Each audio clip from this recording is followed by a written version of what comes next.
welcome to part 8 of our Tools to Engage webinar series. Today's discussion will be focusing on national capacities, hashtag OurNeighborhoods Anti-Displacement tool. Please note that attendees are automatically placed in listen-only mode, so we can't hear or see you, but we definitely encourage you to use the chat function to submit questions or comments at any time during the presentation.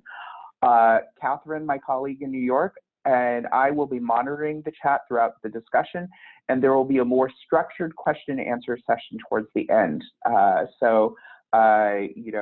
Please, as you all come up with anything, let me know and put it into the chat, and we hope to have a really good discussion.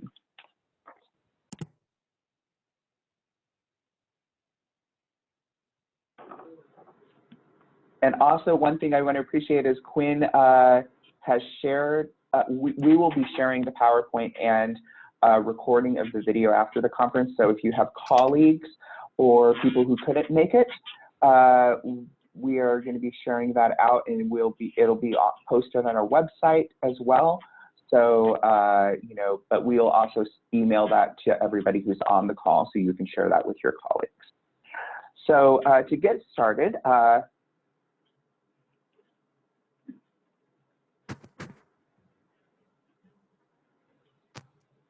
wanted to go through the agenda. We have a packed agenda for the next 60 minutes. We're going to start off with some brief introductions so you know who we are.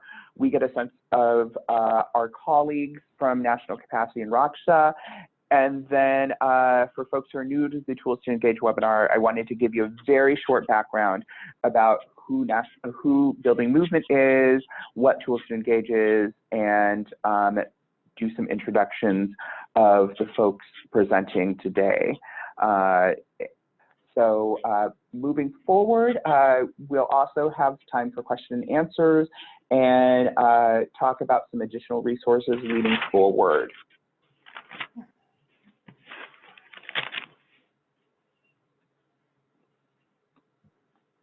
Okay, so who's Building Movement? A little bit of background before I let our panelists dive right into the good stuff. We are hosting the webinar, and this is part of our Tools to Engage webinar series. We are a national organization that does research to support, challenge, and push nonprofit organizations to be more focused on social change. So we do this by focusing on 3 areas. The first is leadership. We look at how leaders structure their organizations and who the leaders are in those organizations. Over the last 2 years, we've been focusing on the Race to Lead research. We just had collected over 5,000 response data set, and we're looking to release the results this year, so to share out from the Race to Lead survey. The second area is service and social change, of which Tools to Engage is part of, which focuses on how organizations, and especially human service organizations, support the voice and power of the people they serve. And then the third focus is on movement building, looking at how organizations collaborate and work together to have more impact than they could on their own. So what is the Tools to Engage webinar series? Toolstoengage.org is our new website full of research, tools, and resources from across the social sector to help organizations align their principles and practices. We have case studies, we have tools, and we also have the recordings and PowerPoints from all of our webinars. So, you can definitely, for the people who couldn't make it, you can definitely be part of the action that way. This webinar series highlights innovative ways that various groups from across the country are integrating constituent engagement, policy advocacy, and racial equity into their organization's work culture and values. And the series and the tools are focused on minimizing gaps between access to power and those directly impacted by various issues. So I was really excited, and I will say in full disclosure, I used to work in national capacity, so I'm a national capacity cheerleader, and was really excited when they came out with this toolkit, because gentrification and displacement is something we hear as a topic coming up across the country with many of the organizations we work with, and we're immensely appreciative that there's actually a concrete toolkit for people to be able to like both take action and actually frame what they're doing around this. So we're very excited about that. And without further ado, I'd like to actually introduce our panelists and have them introduce themselves. With national capacity is Quinn Ree. Quinn, can you introduce yourself and say a little bit about yourself? Hi, can everyone hear me okay? Yes. Okay, wonderful. So hi everyone, so excited to be here. Unfortunately, my computer was a little bit glitchy, which is why I'm not on video. But my name is Quinn. I'm the organizing network manager here at National Capacity. My personal background, my professional background is doing, having started in social services, and I was doing nonpartisan civic engagement at a Korean American organization in New York City before coming here. And so here at National Capacity is a coalition of over 100 organizations throughout the United States and the Pacific Islands. We work with a really wide range of organizations, so CDCs, community development corporations, grassroots organizations, social service providers, and collectively we're all trying to address how to create healthy and thriving neighborhoods for Asian American and Pacific Islanders, and more broadly communities of color. And we see gentrification as a big threat to this goal. You know, the neighborhoods that people have built up are disappearing, as are the small businesses, and the low income and very like renter community is also disappearing. And so for the framework of today, we're thinking about gentrification not just as an issue of affordability, but also how to maintain the social fabric of the communities that we support. Okay, and from Raksha Incorporated, we have Monisha Anna Lance, the Director of Programs. Monisha, can you talk a little bit about yourself and Raksha? Yes. Hello, everyone. Can you hear me? Yes. Okay. Hi, my name is Manisha Lance. I'm the Director of Programs at Raksha Inc. in Atlanta, Georgia. Raksha means protection in various South Asian languages. We work primarily with victims of domestic violence, sexual assault, and other violent crimes. We provide comprehensive case management services. We have in-house therapy. We do offer some assistance with housing programs and housing assistance. We also provide like court accompaniment, assistance connecting clients to legal services. We also work with training mainstream organizations as well as judges and lawyers about working with immigrants and South Asian populations. Great. And then also with Raksha, Karima Dillard, Community Partnerships and Development Manager. Can you say a little bit about yourself, Karima?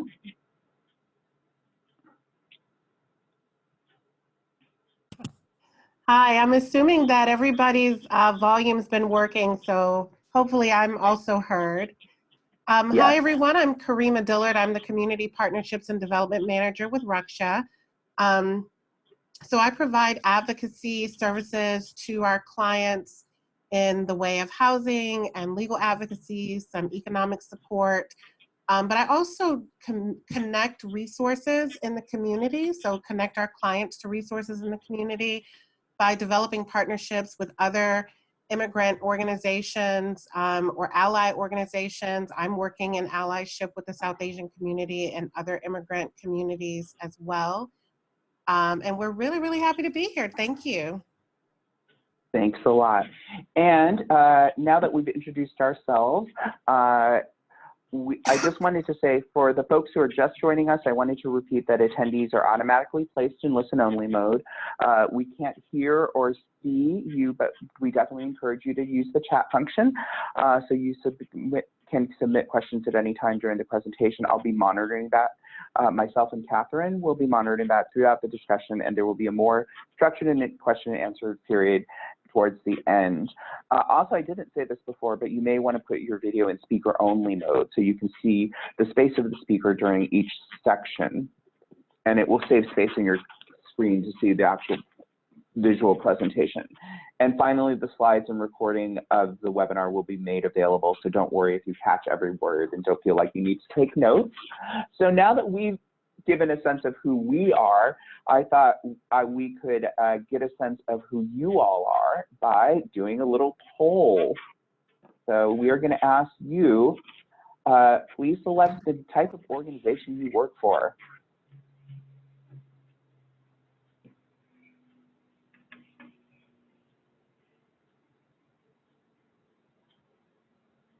I will have to say, the content of this webinar is wonderful, but my heart skips a beat when I see people actually responding to the poll.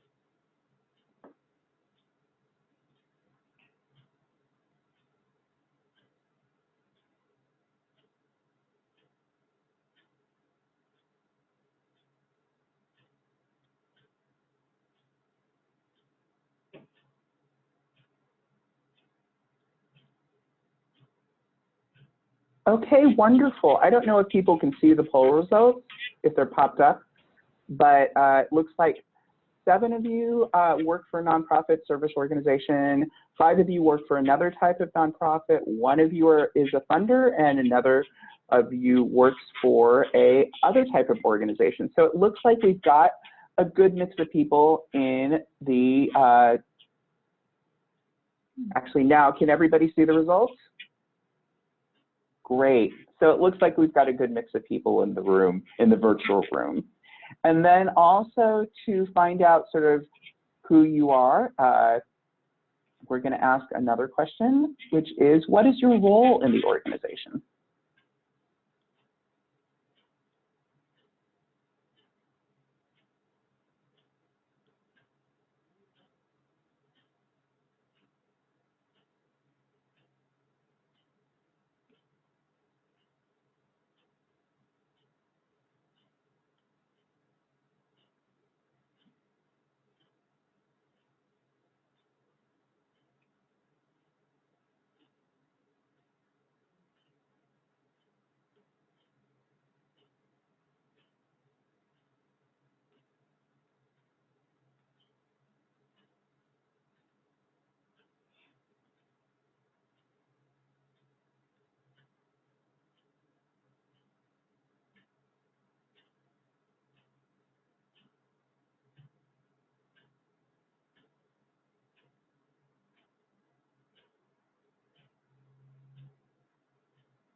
Okay, sounds like we also have a fairly good mix with organizational staff being well represented on the participants of the call.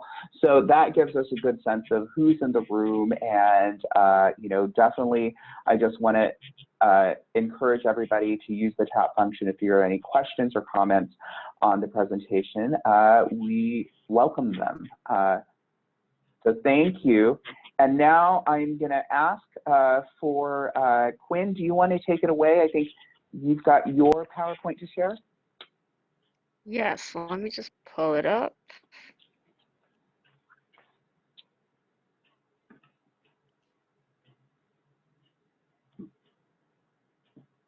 Oops.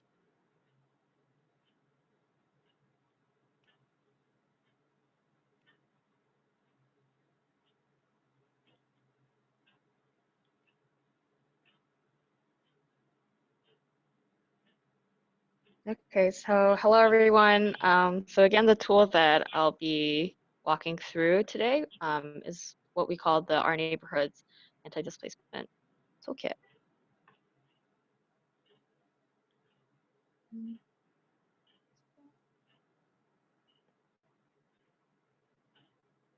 So this was an introduction to national capacity, which I've already mentioned.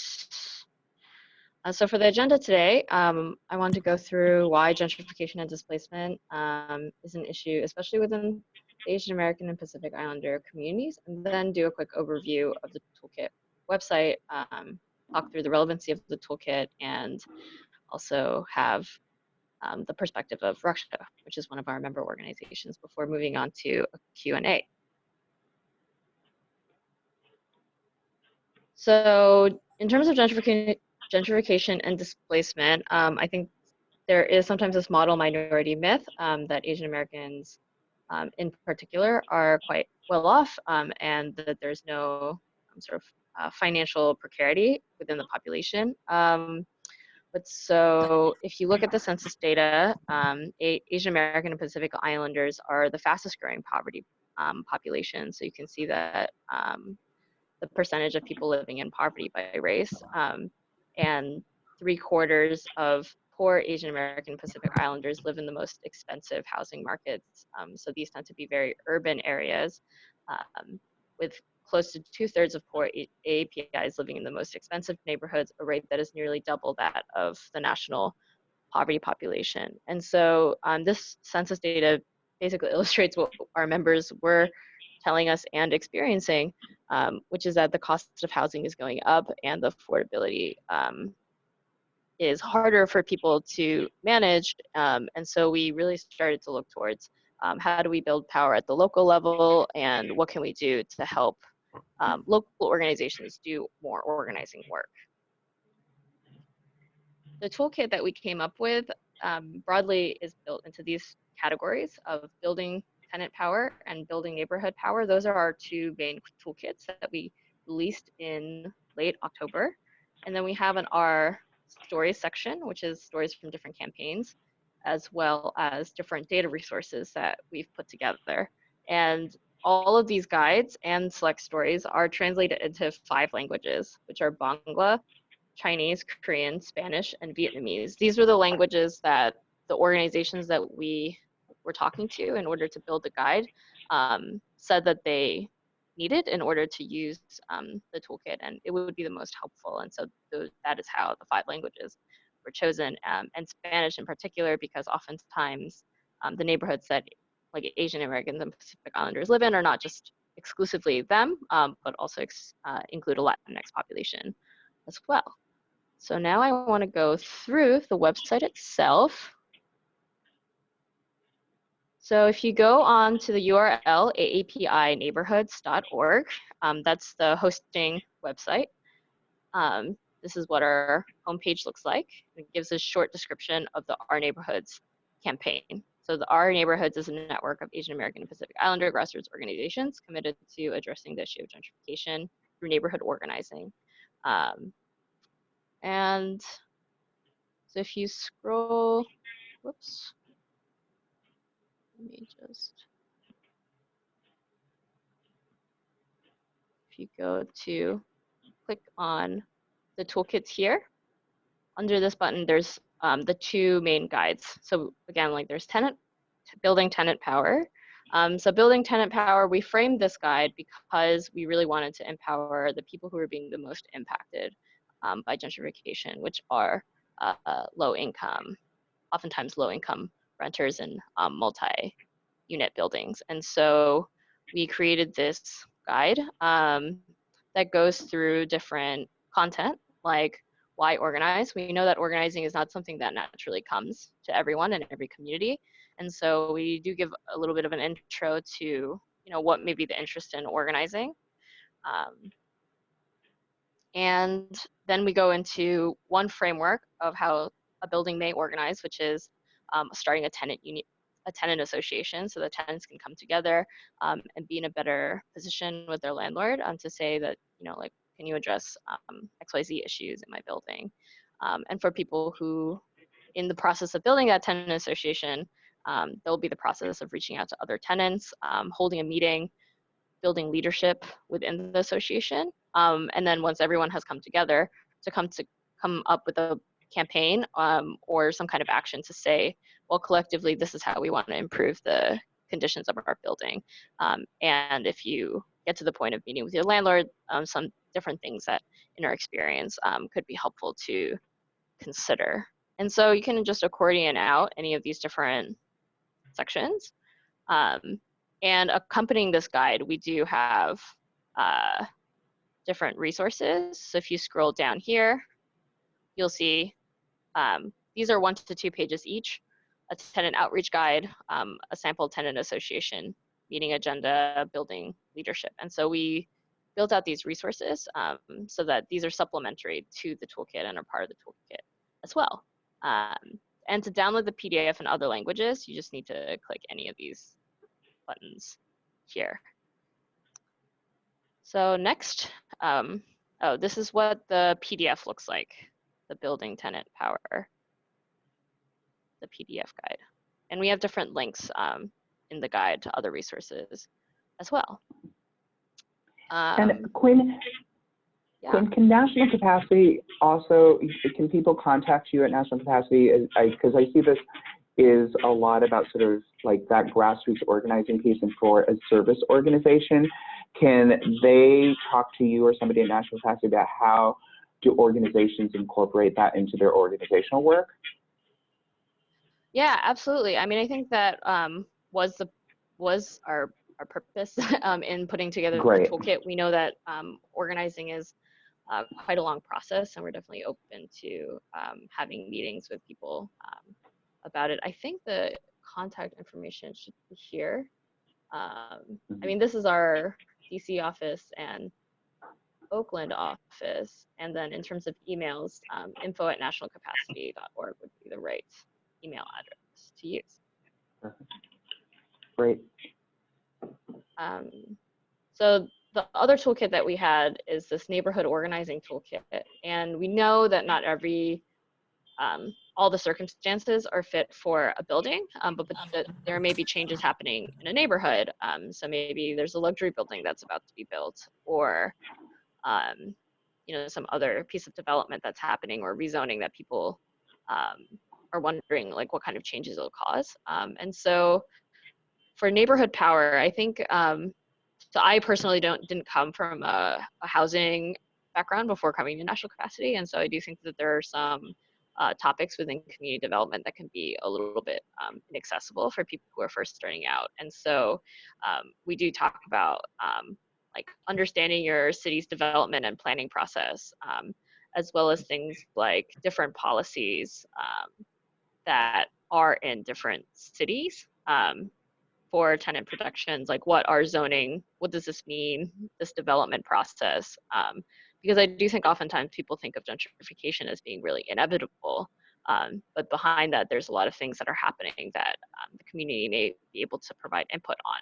And so we talk about what it means to organize a neighborhood, organizing campaign, like developing a campaign strategy very broadly, and what kind of ways you can escalate your campaign.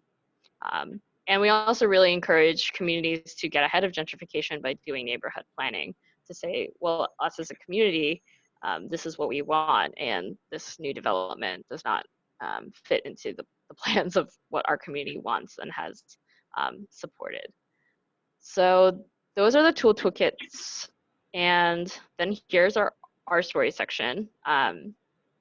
We really wanted to provide these stories for folks because I think it's a lot more illustrative to see not just the theoretical framework for doing organizing work, but just the ways that it's looked in different communities. And so we have these different filters here, but just to give you a sense of some kinds of the stories that we've had. For example, we talked to a group in close to Atlanta, Georgia, which also I believe works with, or in very close proximity to Ruxha, Los Tocinos de Buford Highway. And they talk about how there was a school that wanted to demolish, I believe, 17 single-family units in order to build a new section of the school, and sort of the conversations that were happening within that community to say, well, actually, there are some other options for where the school could be built that doesn't end up displacing the families who are supposedly the new school is supposed to help. And then also, you know, like youth groups that we work with that do have young people that are working on the community development process, as well as even things like language access. I think oftentimes working in the immigrant community, these sorts of content are not always accessible to everyone. And so there's an organization we talked to in New York City that was talking about how public housing residents there changed the language access policies, and how that, you know, it's helpful for them to be able to address some of the concerns around their housing. So that's the stories. And then we also have data. And the idea with the data page was that hopefully it can help case make when groups are saying that displacement and gentrification are issues, and what does this mean? And so we have these different broad buckets of housing costs and poverty by race, housing costs and API economic need by metro region and state, as well as the top 50 metro areas for API poverty. So this is currently what the profile looks like for Georgia. So up here we have the total demographics, and then we also have the API economic need, but we do have the other race and ethnicity data as well. And then we also have this median household income and sort of how that's changing, the percent of the households that are renters, as well as what kind of home value changes we're seeing. I think oftentimes, people who are not corporate landlords are also basically just family mom and pop landlords. They're also seeing a huge increase in prices that really make it difficult to stabilize their homes. And so we put in that data as well. And then we listed out different populations based off of the top 5 nationally. So that's sort of how we've integrated the data, and we're hoping to make this data available through Excel so that people can play around with it however they want. And so that's just a quick run through of the toolkit. Happy to talk about it more if people have questions, but definitely wanted to make some time for Raksha to talk about where they see the toolkit being relevant to their work. Thanks, Quinn. It's a great overview. Okay. So again, I just wanted to introduce Raksha a little bit. My name is Monisha. I'm the Director of Programs. Like I was saying earlier, Raksha means protection in various South Asian languages. Our mission is to promote a stronger and healthier South Asian community through direct support services, education, and advocacy. All of our services are free as well as confidential. We provide intakes, assessments, we connect clients to resources, legal, housing, and otherwise we also provide in-house therapy. So that is a little bit about Raksha, and I will turn it over to Karima. Hi, everybody. Again, so good to be here and so good to be a part of this conversation about how to incorporate organizing strategies into service work. And I'm so thrilled that the majority of the people on the webinar right now are actually boots on the ground organizational staff members. So a lot of what we talk about today in terms of the challenges and opportunities that are presented through this work will be very relevant to the work that you all are doing. You can read about me later. I won't spend a whole lot of time talking about myself, but let's just kind of get right into it. We can go to the next slide. So I want to kind of paint in really broad strokes what this work is up against. So in Atlanta, for example, Georgia actually has the biggest wealth gap of any state in the country. And when you disaggregate that data down to our small section of society, our clients, the majority of them earn between $0 to $14,000 a year. So when we talk about housing affordability, we're really talking about a huge, huge service gap, right? So when we think about gentrification, we know that displacement is often a precursor to gentrification. And for survivors of domestic violence, sexual assault, and other violent crimes, safety is a huge, huge issue. Protecting folks' confidentiality is a really big, important issue. Making sure they're physically safe, their families are physically safe is a really big, important issue as well. So in the context of safety, thinking about affordability, when you're talking about the wealth gap, you're talking about how a city defines affordability. So some of you all may be really familiar with AMI, and AMI, for those of you who are not familiar, is the area median income for a city. And Atlanta, our area median income includes cities like Sandy Springs and cities or areas in Atlanta like Southwest Atlanta, where the income gap could not be wider, the earning gap could not be wider. So when we think about the area median income for Atlanta, you're talking about $65,000. But if you look at it by neighborhood, you're talking about an area median income of maybe $20,000. So that's a really big difference. So when our mayor is talking about providing $1 billion towards affordable housing, but she's talking about people who earn 60% of $60,000, she's clearly leaving some people out. And our clients are among those that she's leaving out. So when we look at affordability, we want to redefine affordability to include people who earn 0% of 60,000 or 30% of 60,000. So I was looking up the average rental prices for Atlanta, and the average is almost $1,500. So if you don't even earn 15,000 in a year, I mean, you're completely priced out. So not only do you have to deal with the victimization, now you have to deal with, can me and my family survive? And having to make choices about survivalship that often include whether to be a paying guest somewhere and be exploited, or whether to buy medication versus pay rent. Like it's a real big issue. So what that means for our survivors is it's clearly often outside of the financial means, and it often means displacement from their communities. So worship communities, friend communities, families, school networks, all of that becomes a part of the trauma experience for survivors. And then when you're talking about accessibility, being able to access spaces, documentation is often a barrier for survivors who are waiting for immigration relief. Not having a work permit, lack of income, not being able to prove your income because you're working under the table, not having a credit history, all of those become barriers to being able to access safe, affordable housing.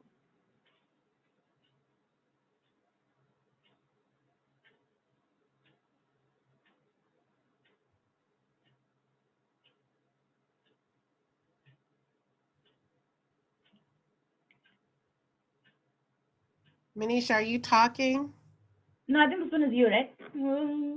I can take it. So even though we don't technically fit into a typical framework of an organization that's doing organizing work, because we are in the service industry, I'm reminded, I'm sorry, Monisha, I just remembered this is my slide, I apologize.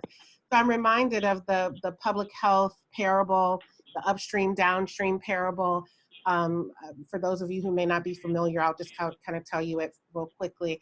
So there's a bridge, all of a sudden people are falling into the water from the bridge, and folks are running in after the people, trying to save them, rescue them from drowning.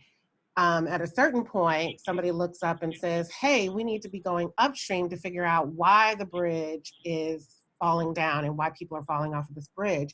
So for an organization like Raksha, we're community-based, nonprofit, small staff, our capacity to do both is actually quite limited. So we're trying to, quote unquote, save the people who are drowning. But at a certain point, because we know that our survivors have multiple intersecting identities that don't stop with them just being survivors, we know that it's important to also work towards systemic change to try and stop people from, or stop the bridge from collapsing in the first place. So we're looking at the toolkit as a way to help us bridge that gap. So bridge the gap between service and systems change.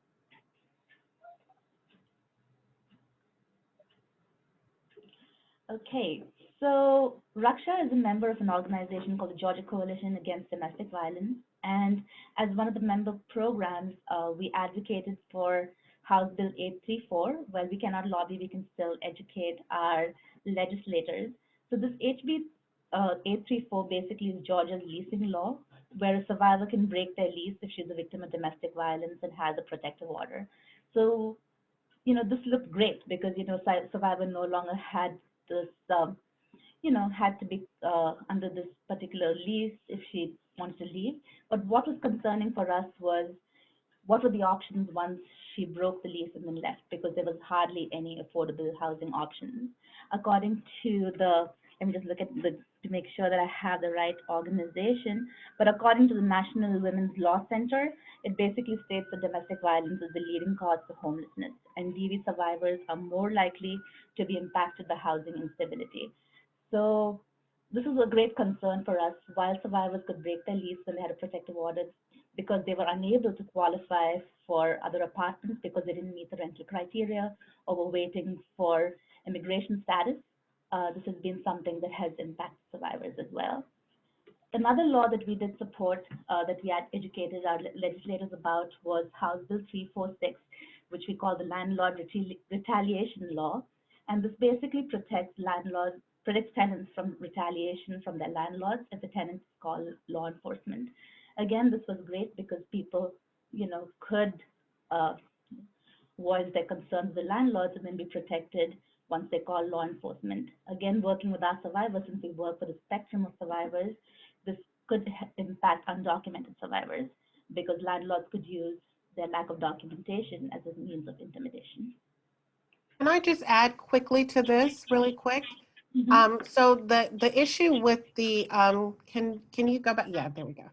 So if a landlord refuses to make repairs in an apartment and the tenant calls code enforcement, which is different from law enforcement, and I think this is a really important distinction to make, because I think a lot of our clients, they fear law enforcement for reasons that are absolutely relevant and reasonable.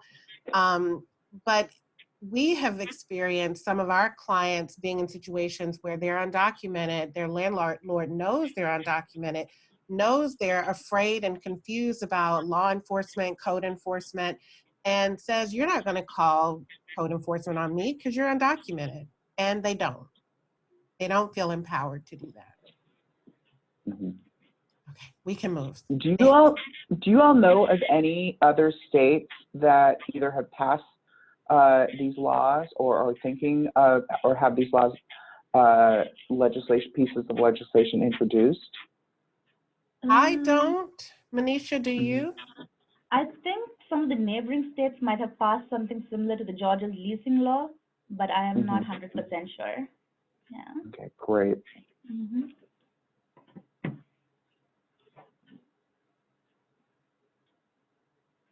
So a few of the stopgap measures that we have put in place as a service organization include rental assistance, of course, providing financial assistance to help folks who want to rapid rehouse, meaning you're homeless or you're facing homelessness and we want to get you into housing as quickly as possible, and ongoing rental assistance for people who need longer term support to be able to stay in permanent housing. So this is great. When we have the money, it's amazing. We're able to help people transition from homelessness. We're able to keep people from being evicted. It's fantastic when we have the capacity to do that, the financial capacity to do that.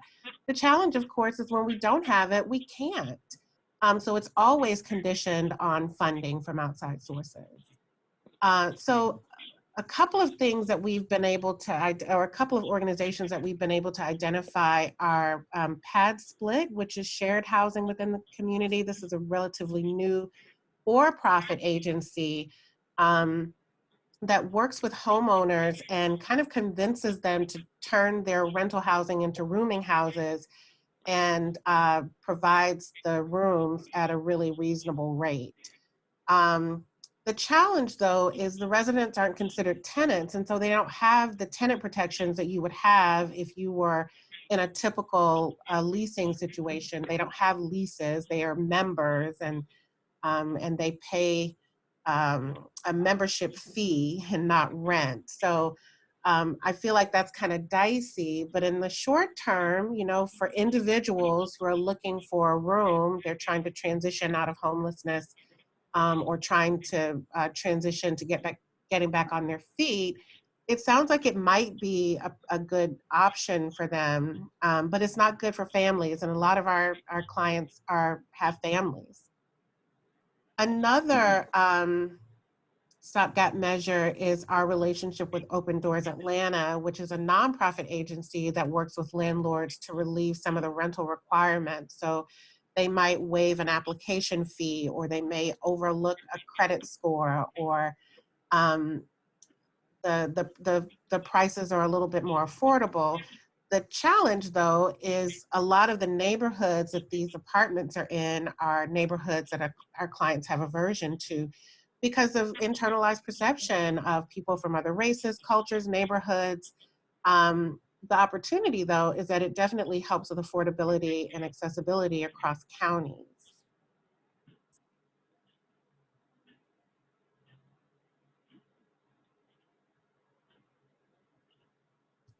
Is this me, Manisha, or you? Yeah, you.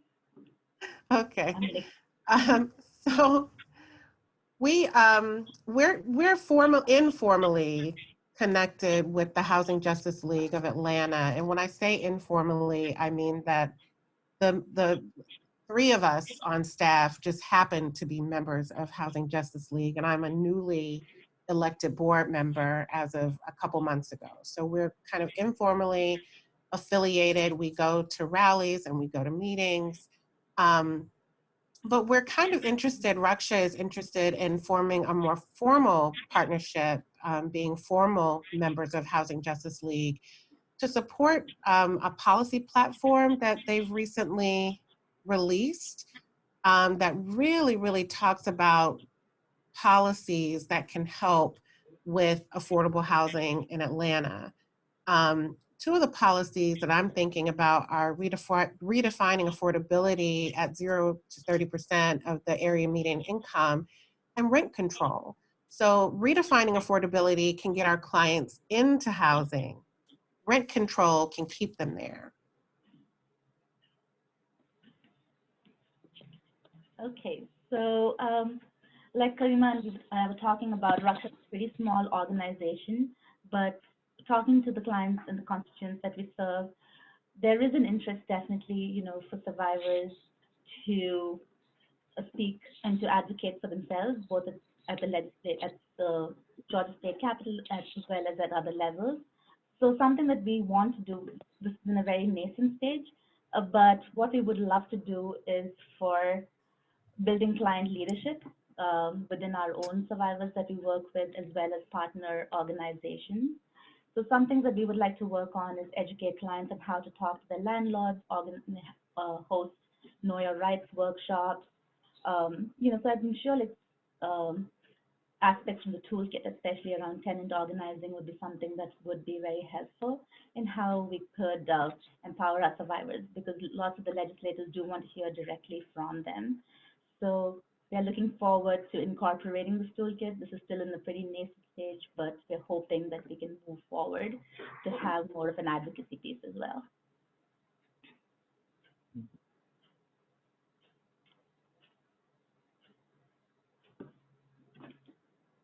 Okay, so any questions you want to put in the chat?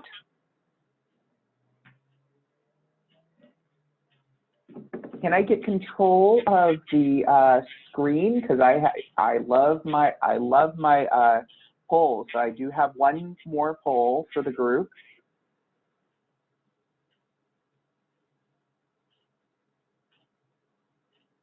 And the question is, how often do you hear about displacement and gentrification in your work?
Okay. It looks like there is a critical mass of folks who are really hearing about this on a daily basis. So I'm glad this is relevant for you all. And wanted to ask, sort of open it up and see if there are any questions. I know we only have 5 minutes, so would welcome any questions from participants in the chat. If not, I have a question for Karima and Monisha, which is, have you had pushback for really working on displacement and housing issues from your partners, from your board in terms of that? Or have you been, you know, has there been a strong buy-in to do that work? So I think philosophically, our organization is behind the work. I think we have to figure out logistically how to make it happen. But I think our heaviest lift is probably going to be in with our clients, building leadership within our client population. A lot of them don't want to get involved because this feels very political to them. And yeah, I really think that's going to be our heaviest lift. I don't know. What do you think, Monisha? I think so, you know, and I think it is just having the time and the capacity to spend some time, you know, bringing our clients together, having a focus group, you know, and discussing things while we are trying to do direct services with them. So I think it is like setting some intentions, I guess, you know, to make this possible.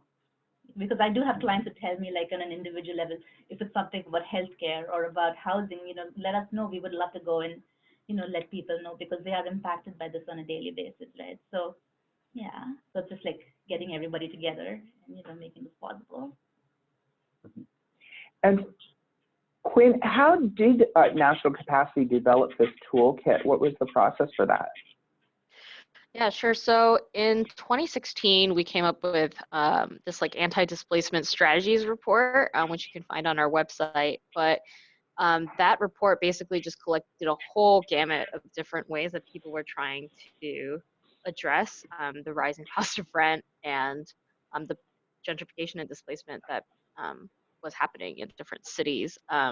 But the thing with that report was also that there was such a wide range of ways that people were trying to address it, whether that was like even through art or accessibility and transit or housing counseling, that we really felt the need, especially honestly with the current administration and that change, that a lot of this, the changes that we had to focus on, at least for the next few years, was going to be at the local level and not at the federal level. And so that, I mean, we had been talking to members about this as well, right? This interest in building power from the bottom up. And what are the ways that we can, if at the federal level these protections are not going to happen right now, then what can we do at a local level within our cities and our states to say, at least like within our communities, that we can protect you, and so these are the ways that we're going to work on that together. And Quinn, on the legislative landscape, sort of at the state level, do you see opportunities for, do you see a statewide movement for the kind of legislation that Karima and Monisha brought up in terms of tenant protections? I mean, I think currently there definitely is, at least to my personal knowledge, a lot of traction around rent control laws. And I think this is something that's a lot of interest because it is a stopgap measure. You know, it's not really to like, what was the analogy Karima was saying, to build, to save the bridge, to Oh yeah, the yeah. upstream downstream analogy. Yeah. Right. Yeah. So it's already that there's so much that's happening that at some level it just has to slow down. So it's not really a matter of stopping it all the way, but just to say, like, okay, but what are some of the protections that have existed historically but have been destroyed over the last few decades? And so because people have been, you know, it's been those policies have been being chipped away at, and so it's a matter of people to say, no, actually we're paying attention, and these are some of the laws that we have come up with. I will also make a pitch, though, for the Community Reinvestment Act, which is, for folks who are not familiar with it, it is a piece of legislation that has historically been, I mean, I guess you could call it an anti-redlining bill. And this piece of legislation has allowed organizations like National Capacity, as well as our partners, to have more, to create more accountability with local banks and financial institutions, to say it's not just good enough for you to, you know, the ways that you're interacting with the community right now, it's not really good enough, and we really need you to have more equitable practices and to have community accountability. And a part of that is also around opportunity zones as well, which is like sort of this like tax fund of where a lot of real estate development is going towards and not being very regulated. And this, the attack on the CRA is also a part of this sort of ongoing deregulation and like expansion of the definition of what it means to actually be helpful. So that we're actually taking comments for that as well. So we'd definitely love it if people were interested in submitting comment letters. So those are some of the legislative pieces I would say are in place. Good to know. Because one thing sort of about the CRA is it's a huge stick around redlining, and like sort of the biggest punishment they have is to tell a bank you cannot buy another bank if you are in violation of CRA, and banks love buying other banks. So it's actually it is actually a very real kind of like concrete way that the banks actually, to keep banks accountable for equitable practices, and also to make banks pay up to ensure that those practices are equitable. So I'm glad National Capacity is working on it, and definitely for any, it's actually a real source of revenue and support for the kind of programs that sort of National Capacity is doing and community-based organizations are doing around community development. So glad you brought it up, Quinn. Well, I know we're at time, and I just appreciate everybody being on the call. Really want to thank Karima, Monisha, and Quinn for highlighting your work and highlighting this tool. As we said, there will be a recording that we'll be sending out the link to that recording to all of the attendees, and as well as PDFs of the PowerPoint. And then we're also going to be putting this up on the Tools to Engage website as well. So we highly recommend folks go to Tools to Engage. It's tools, the number 2 engage.org, and you will see a whole bunch of additional resources above and beyond this. But thank you all for being on the call. I really appreciate your insights and your thoughts about this, and it's a great tool. Thanks, everybody. Thank you. Bye. Thank you. Bye. Bye. Thank you. Bye.